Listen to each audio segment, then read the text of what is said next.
все началось с Егора Тамамшева. Это был обыкновенный кинто, который ходил по Тбилиси и зарабатывал, продавая свой нехитрый товар на улицах старого города.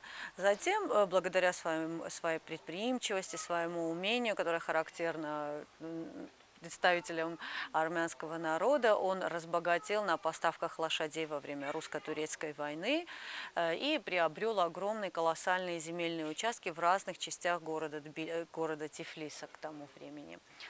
О его сыне Михаиле Егоровиче Тамамшеве, который имел дом на улице Дадиани.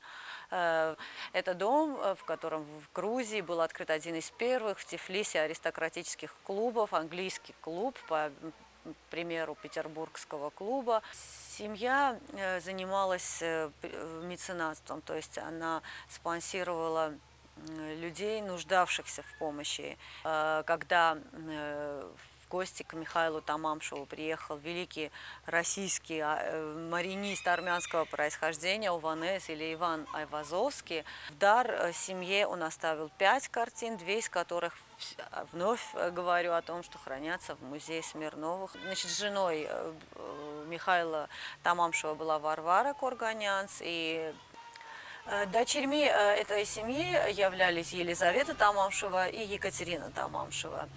Можно сказать об истории Елизаветы, потому что с замужеством этой девушки в семье, в истории семьи начинает писаться новая страница, потому что род породнился с Смирновой Росет. Значит, было построено на деньги семьи Тамамшевых благотворительное здание, в которое жили педагоги, которые не вышли замуж.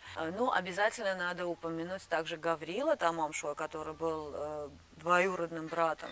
В Грузии он известен тем, что он основал в Грузии первый оперный театр, который был построен на Ереванской площади. После около 24 лет оперный театр сгорел. Значит, несколько лет назад, когда Михаил Саакашвили выступил с постановлением о том, что было бы желательно, чтобы этот музей был открыт в стенах Кавказского дома, мы выступили с инициативой и подали письмо министру культуры Грузии с просьбой присвоить музею наименование музея Смирновых Тамамшев. Различные организации Грузии обратились к министру культуры с просьбой, к премьер-министру Грузии с просьбой присвоить этому музею наименование Смирновых и Тамамшевых.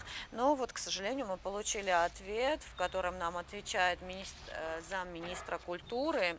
В приданое был дан сам дом, само здание, в котором жила семья Смирновых, да, и там было и приданое этой Лизы Тамамшевой. Получили такой ответ, что Смирнова без ოჯახის ისტორია დაკავშირებულია არა მხოლოდ თამამშოვების, არამედ ციციშვილების, როსეთთა, ლორერთთა და იმ პირთა გვარებთან, რომლებიც ამ ოჯახს შეადგენენ გენეტიკურად და თამამშოვებზე უფრო მეტად იყვნენ დაკავშირებული იმ მემკვიდრეობასთან, რომელიც დღეს სმირნოვების მუზეუმში ინახება.